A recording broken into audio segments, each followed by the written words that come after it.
Interdisciplinary learning.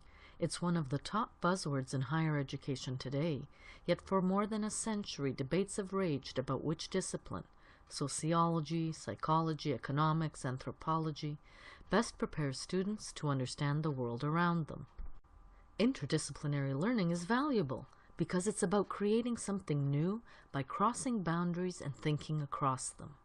Sir Ken Robinson says, creativity depends on interactions between feeling and thinking and across different disciplinary boundaries and fields of ideas, like health, politics, cities, music and learning, and so on.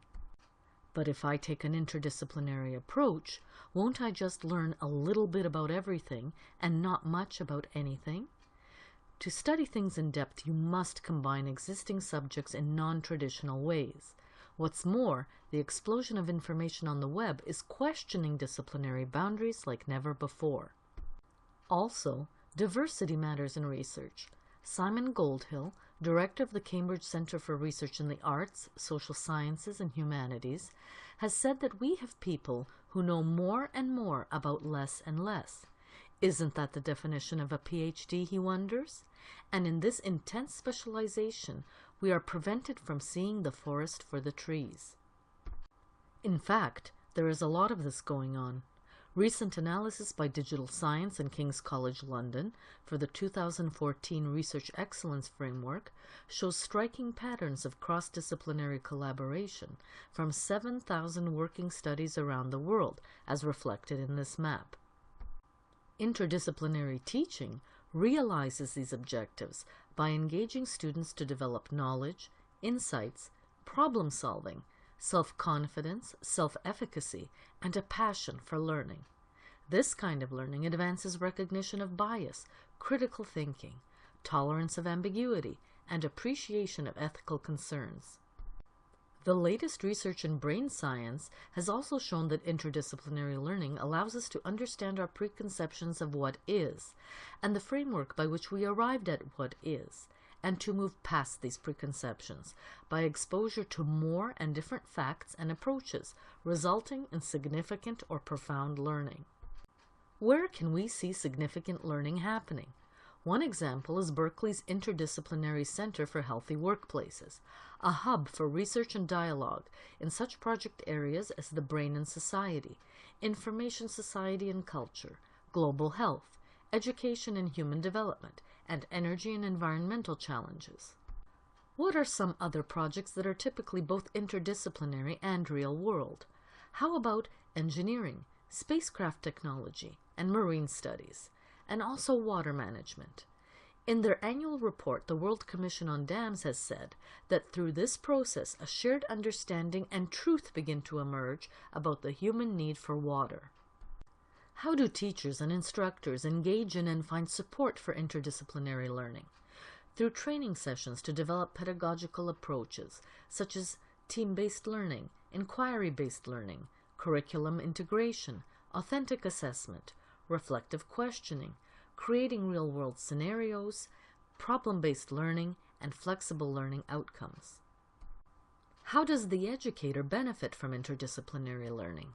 By seeing their own discipline from a fresh and energizing perspective, getting excited again about teaching, through opportunities to learn from students' sometimes unexpected interdisciplinary connections, serving as models for continued learning, developing data, tools, and practices, collaborating with peers, making their own connections with new ideas and different perspectives, and improving problem-solving, creativity, and flexibility. They learn to continuously think outside the box, utilizing the vast pool of human knowledge, skills, and opinions, physically and virtually, to interconnect it all. In the U.S., there is a national imperative to produce more competitively trained and liberally educated STEM graduates. So a 3-year project with a goal of facilitating interdisciplinary learning in science, technology, engineering, and mathematics is running in 28 campuses to foster quality, diversity, and social responsibility. And closer to home, For example, there's the work of the Interdisciplinary Studies graduate program at the University of British Columbia, including such projects as cross-boundary research focusing on post-conflict narratives of formerly abducted women in northern Uganda. Closer still, teachonline.ca for post-secondary educators in Ontario. It's creating an online framework to facilitate student learning in multiple disciplines. Its first project is a module called Total Pain, developed at the University of Ottawa about the importance of professional healthcare workers collaborating as a team.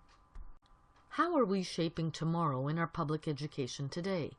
The Ministry of Education of Ontario states that, through environmental studies, by the end of grade 12, students will acquire knowledge, skills, and perspectives that foster understanding of their fundamental connections to each other, to the world around them, and to all living things.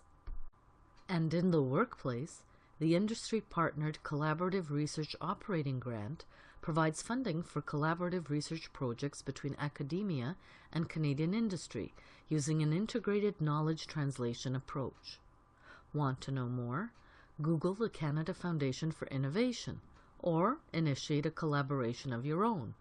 Digital affordances offer an endless virtual environment to move learning forward and build capacity through collective intelligence. The need is urgent. Visit http://solve.mit.edu.